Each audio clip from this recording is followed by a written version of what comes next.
Hi, and welcome back to the Secret of the Game course with Love Dynamics. Very excited to have you on Lesson 13, the Polarity Model. This is something that is going to be unique to Love Dynamics. The reason we're bringing a Polarity Model is it's not just about getting to the same night layer or day two layer, just hooking up with girls, right? What we're trying to do is we're trying to instill polarity throughout the entire dynamic of the interaction so that we can maintain, not just a one-night stand, but a 10-night stand. That's kind of like a metaphorical way of saying we want to keep that interaction going without end. Most of the time, when you're trained in love life architecture and you're a status intelligent male, you're able to then, create and stay with that polarity and keep that. So we're going to talk about the model here. So introducing the polarity model, this is a paradigm shift from traditional approaches to attraction and relationships. We're understanding status intelligence in creating and sustaining attraction. And we start out by creating a polar charge. We're initiating socially.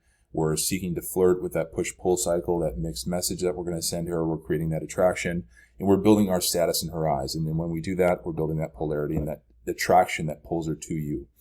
So what we're doing is, we're embracing that non-attachment to outcomes and enjoying the dynamic in the interaction space. It's not just about the formality of title. We actually are trying to optimize for the polarity dynamic there. And that's a big paradigm shift as well, because lots of guys are out there like saying, hey, I want to get married or I want to have a long-term relationship and all that stuff. That's really an attachment to an outcome.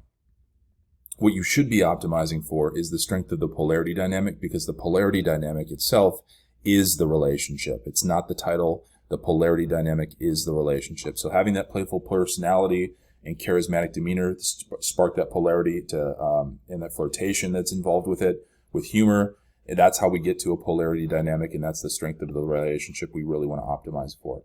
So we want to stoke that polarity dynamic. We want to foster a chase from her, and we do so by being unattached to the outcome of exclusivity with her in the interaction space and give her room to chase and miss you and stuff like that. So all of that's going to lead to a cinematic love experience for her, magical sort of experience, and a fantasy fulfillment in relationships when it comes to the physical side of things. And we're going to continue to, embody that status intelligence when we're unattached to the outcome.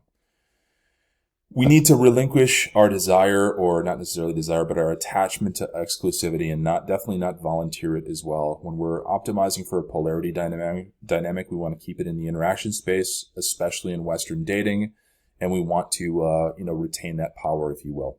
So we're going to cultivate that non-attachment to the outcome. And then finally, when we're talking about mastering love life architecture, it really comes down to building that polarity dynamic in all of your interactions with girls, whether it's Western dating, whether it's Eastern dating.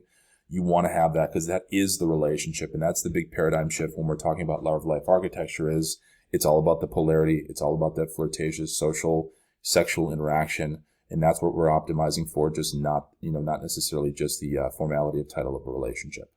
Thanks, tune in.